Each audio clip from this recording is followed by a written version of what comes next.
Salam sejahtera dan salam Malaysia Madani. Anda bersama saya Muhammad Cina Sami, Berita Pagi. Satu daripada 10 jenazah nahas pesawat ringan terhempas di Bandar Elminah Shah Alam akan diserahkan kepada keluarga pagi ini. Ketua Polis Selangor, Datuk Hussein Omar Han maklumkan maklumat lanjut termasuk identiti mangsa juga akan didedahkan hari ini. Datuk Hussein menjelaskan maklumat akan didedahkan kepada umum selepas perkara berkenaan dimaklumkan kepada keluarga terlebih dahulu. Beliau terdahulu mengadakan mesyuarat bersama Jabatan Forensik Hospital Tengku Ampuan Rahimah, Kelang, Pasukan Patologi, Jabatan Kimia, Bahagian Cap Jari Polis Raja Malaysia Bukit Aman dan pakar ontologi Kementerian Kesihatan berhubung perkembangan proses mengenal pasti identiti mangsa. Sampel juga dihantar ke Jabatan Kimia di Petaling Jaya. Pada 2.48 petang Khamis, sebuah pesawat peribadi terhempas dan mengorbankan kesemua 2 kru dan 6 penumpang selain meragut nyawa 2 pengguna jalan raya, seorang pemandu e-hailing dan P-hailing. Turut terkorban Esko Kerajaan Negeri Pahang, Datuk Seri Johari Harun. Hajat pulang melepas rindu bersama ibu di Arau Perlis tidak kesampaian. Ramla Syahari maklumkan adiknya Saripudin, 53 tahun, sepatutnya pulang ke kampung pada cuti sekolah akan datang. 2 minggu lagi kot. 2 minggu nak jadi kes ni. Kata saya sembang dia 2-3 hari dia balik tak sempat dia jumpa mak dia. Mak dia duk rindu kat anak dia. Umur ibu tunggal dah 80 lebih dah mak dia. Dia memang baik. Allah sayang dia. Rakan Bangsa Ahli Dewan Undangan Negeri Pauh Perlis, Megat Ashirat Hassan yang turut menyifatkan pemandu hailing itu sebagai seorang sahabat yang banyak membantu beliau sepanjang berkempen pada pilihan raya umum lepas. Sementara itu, rasa tidak senang hati seorang isteri ternyata benar selepas melihat video pesawat itu terhempas. Menurut Suhaila Akasha, Allahyarham Syahrul Amir Omar ada menghubunginya pada malam sebelum kejadian. Suami dia setiap hari mesti akan mesej. Dia memang setiap hari dia akan call. Jadi dia akan rasa sangat. Kalau dia dah pergi mana-mana dia akan hantar mesej. Memang siang dan malam dia akan sentiasa kontak. So bila start dia tu memang terkesan macam kita rasa. Allahyarham pegawai kepada Ahli Dewan Undangan Negeri Pelangai, Datuk Seri Johari Harun meninggalkan 4 orang anak. Pakatan Harapan PH dan Barisan Nasional BN Johor telah memuktamadkan nama 2 calon daripada PH untuk bertanding pada pilihan raya kecil PRK Johor bagi Parlimen Pulai dan Dewan Undangan Negeri Dun Simpang Jeram. Pengerusi Amanah Johor, Aminul Huda Hassan berkata, calon-calon adalah muka baru dan anak jati Johor. Nama-nama calon akan diumumkan di Simpang Jeram, Muar pada malam 23 Ogos ini. BN dia merupakan rakan kongsi yang dah sedia memberikan sokongan tidak berbelah bagi, alhamdulillah, kepada Datuk Seri, khususnya di Johor lah, sebab kita nak memastikan bahawa masyarakat Johor ni masyarakat yang pendekatan sederhana dan pemikiran mereka pemikiran yang maju ke depan, ya, untuk kestabilan, untuk kemajuan negeri. Sebagai salah satu daripada anggota yang membentuk kerajaan perpaduan. Jadi PH adalah rakan kita dalam kerajaan perpaduan, maka PH yang akan bertanding, maka Barisan Nasional akan bantu PH. Suruhanjaya Pilihan Raya menetapkan tarikh penamaan calon pada 26 Ogos, pengundian awal pada 5 September dan hari pengundian 9 September. Sementara itu, 8 borang pencalonan bagi PRK Parlimen Pulai dan Dun Simpang Jeram Muar telah dibeli setakat ini.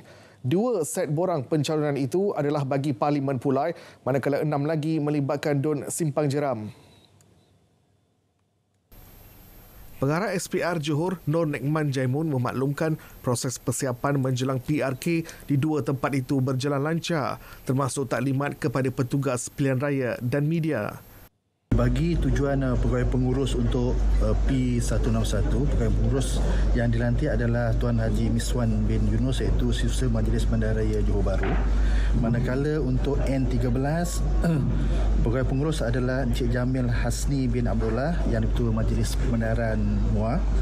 Jumlah pertugas bagi Pulai adalah seramai 2,674, manakala bagi petugas untuk Simpang Jeram adalah 674. Setakat 23 Julai, 166,653 layak mengundi di Parlimen Pulai, sementara 40,379 pengundi bagi DUN Simpang Jeram. PRK laksanakan berikutan kematian penyandangnya, Menteri Perdagangan Dalam Negeri dan Kos Sara Hidup, Datuk Seri Salahuddin Ayub pada 23 Julai lalu. Mahkamah Persekutuan membenarkan rayuan calon Barisan Nasional BN Tan Sri M. Ramasamy supaya petisyen pilihan raya kerusi Parlimen Segamat dikembalikan kepada Mahkamah Pilihan Raya untuk satu perbicaraan penuh. Panel 3 Hakim, Hakim Datuk Zabaria Muhammad Yusof, Datuk Seri Hasnah Muhammad Hashim dan Datuk Mary Lim Tiam Swan memerintah petisyen itu didengar di hadapan hakim lain. Mahkamah Persekutuan mengetepikan keputusan Mahkamah Pilihan Raya 3 April lalu yang menolak petisyen rayuan Tan Sri M. Ramasamy selepas menerima bantahan awal dibangkitkan responden. Responden yang dinamakan dalam petisyen ialah Ahli Parlimen Segamat R. Yuniswaran, Pegawai Pengurus Pilihan Raya dan Suruhanjaya Pilihan Raya. Sebutan semula kes ditetapkan 24 Ogos di Mahkamah Pilihan Raya. Pada PRU 15 November lalu, Yuniswaran memenangi kursi itu dan diisytiharkan sebagai Ahli Parlimen. Ramasamy dalam petisyennya memohon pengisytiharan pilihan raya kawasan Parlimen Segamat terbatal dan pengisytiharan Yuniswaran tidak dipilih sebagai Ahli Parlimen. Hakim Mahkamah Pilihan Raya Muhammad Razi Abdul Hamid menolak petisyen itu selepas menerima bantahan awal yang dikemukakan responden bahawa petisyennya cacat kerana gagal mematuhi kehendak Akta Kesalahan Pilihan Raya dan Peraturan Petisyen Pilihan Raya. Ekonomi negara diunjurkan berkembang hampir kepada julat yang lebih rendah antara 4.0% hingga 5.0% tahun ini. Governor Bank Negara Datuk Abdul Rashid Ghafur berkata pertumbuhan akan terus didorong oleh permintaan domestik, peningkatan guna tenaga, aktiviti pelaburan dan pelancongan. On the upside, tourism activity could pick up even more, while progress of investment projects could be faster than expected. In the near term, the external environment is expected to remain challenging. Nevertheless, indicators of domestic demand in the bottom row of the slide that you're seeing continue to point towards a positive expansion in growth. Menurut beliau lagi, kerangka ekonomi madani turut akan memacu penstrukturan semula ekonomi negara. Selain memastikan sektor perindustrian lebih berdaya saing, ia juga mewujudkan pekerjaan berkualiti tinggi dan meletakkan Malaysia sebagai pesaing global destinasi pelaburan. Sementara itu, inflasi keseluruhan pada suku kedua terus sederhana pada kadar 2.8%. Datuk Abdul Rashid berkata penurunan dicatatkan inflasi teras dan bukan teras. Bagi inflasi bukan teras, makanan segar dan bahan api menyumbang kepada penurunan tersebut. The lower core inflation was mainly due to lower inflation for food away from home and communication services.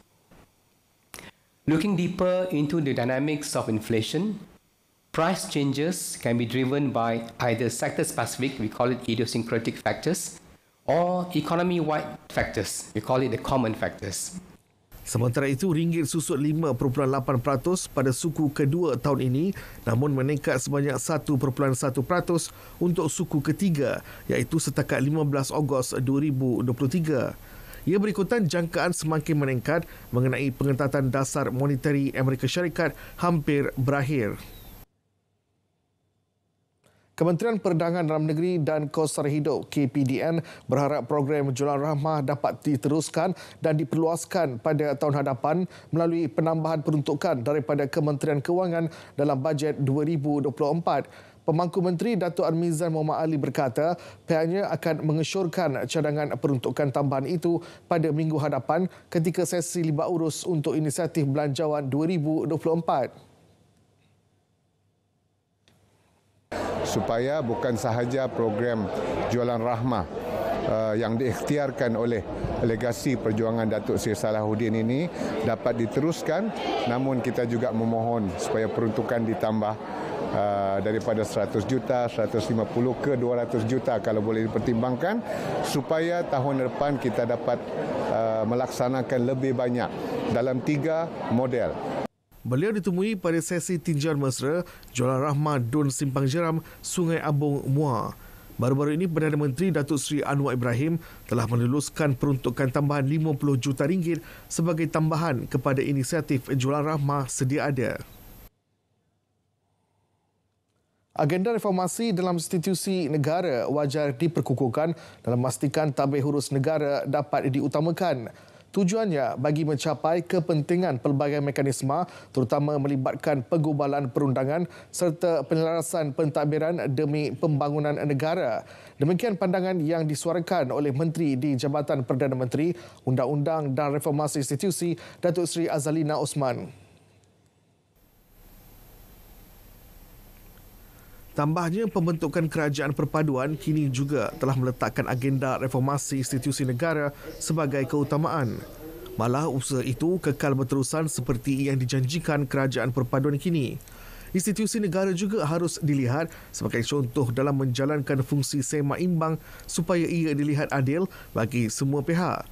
Beliau berkata demikian pada program syarahan Parlimen Siri ketiga di bangunan Parlimen. Turut hadir Yang di-Pertua Dewan Rakyat Tan Sri Johari Abdul dan mantan Yang di-Pertua Dewan Rakyat Tan Sri Muhammad Arif Mat Yusof.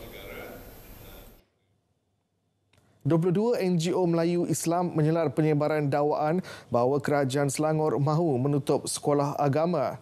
Diketuai ABIM, mereka mengingatkan supaya pihak yang berkenaan menyemat fakta dan juga terlebih dahulu jujur serta tidak memanipulasi atau mempolitikkan isu berkaitan. Mereka menegaskan sudah tiba masanya untuk pihak berkuasa bertindak tegas ke atas anasir-anasir yang berupa fitnah hasutan yang tidak berasas. Kerajaan negeri juga menafikan dakwaan itu dan menegaskan Raja Pentadbir Selangor, Sultan Sharafuddin Idris Shah, mahu semua institusi terbabit didaftarkan bawah Jabatan Agama Islam Selangor, JAIS. Menteri Agama Senator Datuk Dr. Muhammad Naim Mokhtar turut menyifatkan dakwaan itu sebagai berniat jahat. Katanya garis panduan pemutihan sekolah agama, institusi tahfiz yang dibangkitkan bermula sejak awal 2021 lagi bagi mengelakkan kejadian seperti kebakaran maut di institusi agama sebelum ini. Kementerian Pelancongan Seni dan Budaya MOTEK menyasarkan 3.2 juta ketiban pelancong Muslim ke negara ini sepanjang tahun 2023. Timpalan menterinya Khairul Firdaus Akbar Han berkata jumlah itu adalah 20% daripada 16.1 juta pelancong asing yang disasarkan tahun ini. Daripada angka itu, sejumlah 49.2 bilion ringgit pendapatan turut disasar bagi hasil perbelanjaan pelancong asing di negara ini. Malaysia ni memang terkenal sebagai satu tempat yang cukup friendly dari sudut pelancongan Islam. Kita sebenarnya tak perlu banyak lakukan promosi.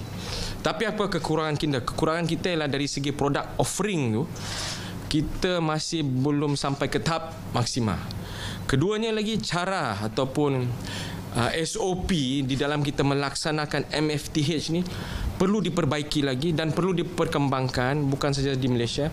Dan ITC ni sebagai satu badan yang boleh melakukan satu bentuk dakwah pelancongan lah saya panggil ya. Beliau ditemui selepas pelancaran Bulan Pelancongan Islam ITM 2023 di Ipoh.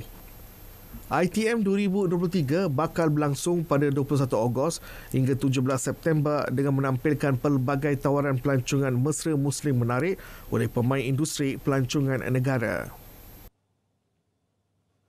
Ada kalanya dalam mendidik anak-anak, ibu bapa secara tidak sengaja berkelakuan pilih kasih dalam memberi kasih sayang atau perhatian. Zahirkan kasih sayang terhadap anak-anak. Jika perlu ditegur, tegurlah dengan kasih sayang. 76 minit tanpa henti. 76 minutes non-stop.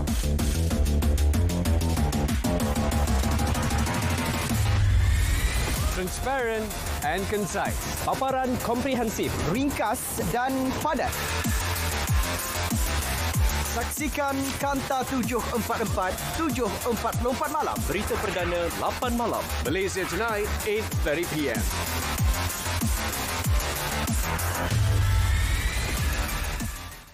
Baik, kanak-kanak dari golongan kurang upaya OKU seharusnya menikmati peluang sama rata dalam semua aspek kehidupan meliputi accessibility, mobility, pendidikan, pekerjaan, kesihatan dan pemulihan. Berdasarkan hasil dapatan kajian tabung kanak-kanak Pertubuhan Bangsa-Bangsa Bersatu UNICEF Malaysia pada tahun 2016, petugas kesihatan dianggap kurang sensitif dan tidak profesional apabila menyantuni kanak-kanak OKU akibat kekurangan kesedaran dan latihan. Menteri Kesihatan Dr. Zaliha Mustafa sehubungan itu menyeru kepada petugas kesihatan agar bertanggungjawab membantu golongan berkenaan mengecapi masa hadapan yang lebih baik. Beliau berkata demikian ketika berucap sempena perasmian sambutan ulang tahun ke-10 Perkhidmatan Rehabilitasi Pediatrik di Hospital Rehabilitasi Ceras HRC. Penubuhan HRC ini yang menyambut ulang tahun Syarikat Pengoperasian pada tahun lalu dan menyediakan perkhidmatan rehabilitasi secara holistik dan bertujuan memberikan perkhidmatan terbaik kepada pesakit yang memerlukan proses pemulihan. Berkonsepkan hospital, saya diberitahu hospital dalam taman. HRC yang mempunyai perkhidmatan rehabilitasi pediatrik adalah satu-satunya hospital di Malaysia yang menawarkan program perkhidmatan rehabilitasi pediatrik multidisiplin dengan kapasiti 22 katil dan perkhidmatan pesakit luar. Analisis semasa Kementerian Kesihatan KKM mendapati trend jangkitan influenza di negara ini merekodkan bacaan yang stabil. Ketua Pengarah Kesihatan Datuk Dr. Muhammad Razi Abu Hassan berkata kadar konsultasi kes penyakit seperti influenza ILI antara 6.14 dan 6.44% sepanjang Julai lalu. Manakala kadar kemasukan pesakit kuat dengan jangkitan pernafasan akut teruk SARI ialah 6.98% hingga 8.79% dalam tempoh sama. Aktiviti surveillance makmal yang dijalankan Institut Penyidikan Perubatan dan Makmal Kesihatan Awam Kebangsaan juga tidak mengesan sebarang kelainan atau perubahan atau mutasi pada virus influenza yang menular ketika ini. Ketika ini terdapat 19 kluster jangkitan berkaitan saluran pernafasan selain COVID-19 yang dilaporkan pada Minggu Epidemiologi ke-31. Kluster tertinggi berlaku di sekolah menengah dan rendah iaitu 101 kluster diikuti 40 kluster di tadika. Tiada kes kematian dilaporkan daripada kesemua kluster yang telah direkodkan sepanjang tahun ini.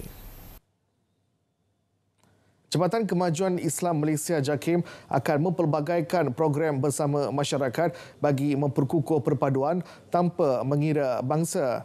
Ketua Pengarah JAKIM Datuk Hakimah Muhammad Yusof berkata ia sekaligus memupuk rasa cinta kepada negara. Jadi nikmatilah kemerdekaan itu dan bawalah nilai-nilai kemerdekaan itu dalam setiap jiwa dengan penuh rasa tanggungjawab, penuh rasa amanah untuk memastikan kita mampu hidup dengan penuh aman damai, penuh perpaduan antara sesama rakyat, warga negara, tidak kira apa jua bangsa, agama dan budaya supaya kita dapat kekalkan keharmonian dalam negara kita yang tercinta ini. Beliau melancarkan sambutan Bulan Kebangsaan peringkat JAKIM di Putrajaya. Datuk Hakimah turut mengingatkan masyarakat supaya tidak membangkitkan sebarang isu yang boleh memecah belahkan masyarakat, malah sentiasa memperbaiki diri menjadi warga negara yang mampu menyumbang kepada negara. 50 pendaki misi simulasi menyelamat di altitud tinggi di Mardi Himal, Nepal telah selamat tiba di tanah air.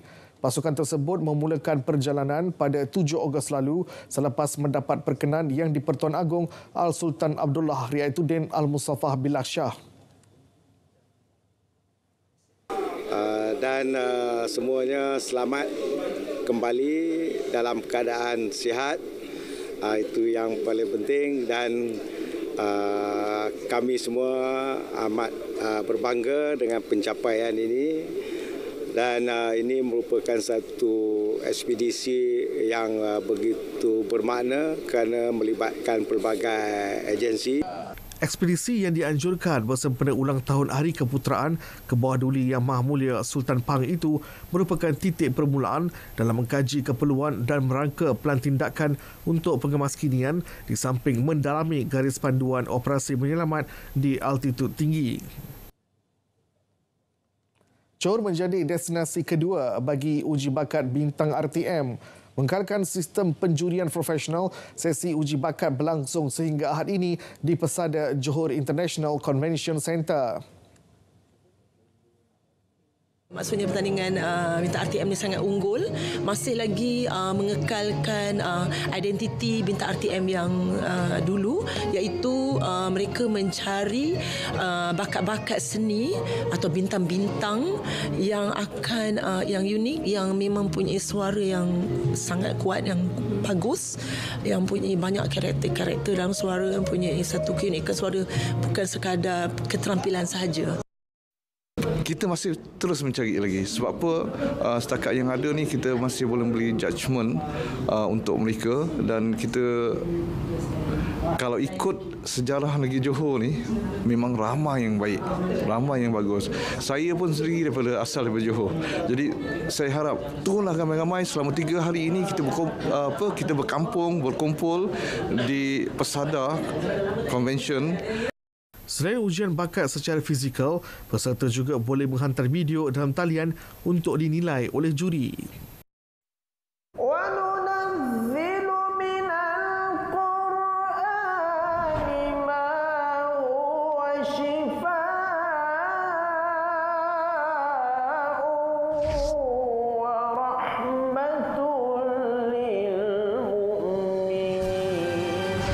Saksikan majlis tilawah dan menghafaz Al-Quran. Peringkat antarabangsa ke-63 yang akan berlangsung di World Trade Center Kuala Lumpur Bermula 19 hingga 24 Ogos 2023, 8.45 malam. hanya di TV1. Kitab Al-Quran.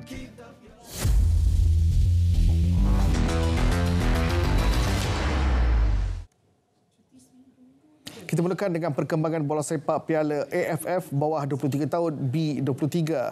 Skuad negara kendalian Ila Barasan memulakan kejohanan dengan langkah kanan selepas bangkit daripada ketinggalan menewaskan Indonesia 2-1.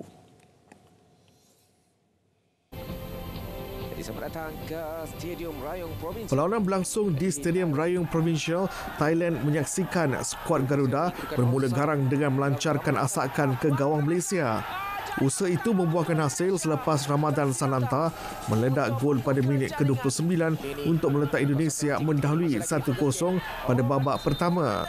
Bersambung babak kedua, skuad muda negara meningkatkan tempo permainan bagi mencari jaringan penyamaan. Gol yang dicari akhirnya tiba pada minit ke-54 menerusi sepakan penalti yang tenang disudahkan pemain gantian Fergus Tene. Tene terus menjadi watak penting Malaysia dengan meledak gol kedua 8 minit berselang. Tiada tambahan jaringan selepas itu menyaksikan skuad negara menang 2-1 sekaligus memungut 3 mata berharga.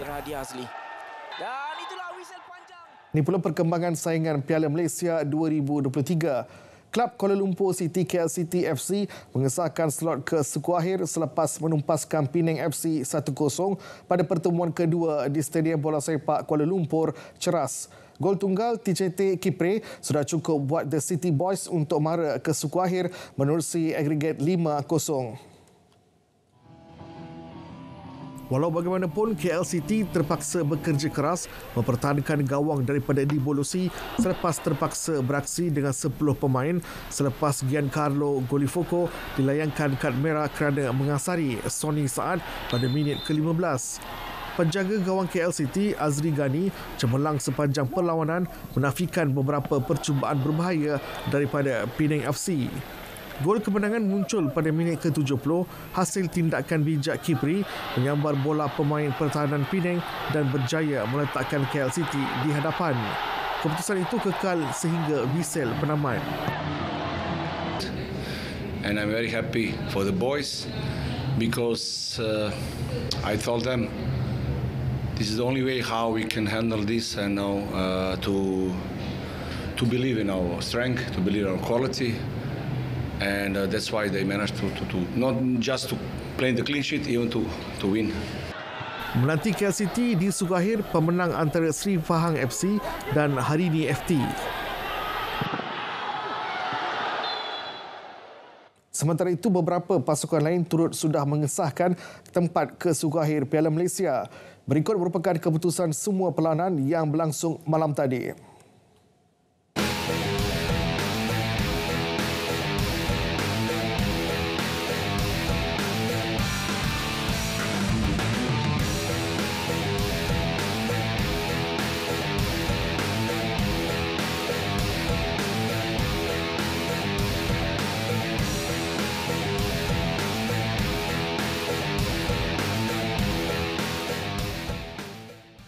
Baik, kita beralih ke saingan Pesta Bola Merdeka 2023. Persatuan Bola Sepak Malaysia FAM mengesahkan skuad kebangsaan Tajikistan bakal menjadi pasukan keempat bersaing dalam kejohanan Pesta Bola Merdeka 2023 pada Oktober menggantikan Lubnan yang menarik diri.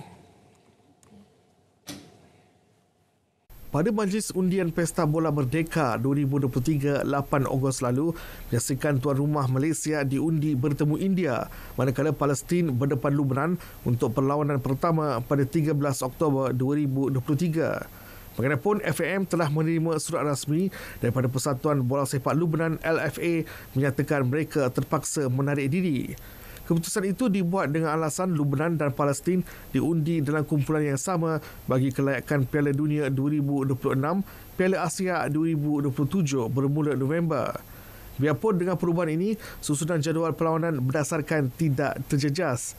Pesta Bola Merdeka 2023 akan berlangsung di Stadium Nasional Bukit Jalil mulai 13 hingga 17 Oktober 2023.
Baik, berita pagi berakhir di sini. Malaysia Madani, tekad perpaduan penuhi harapan.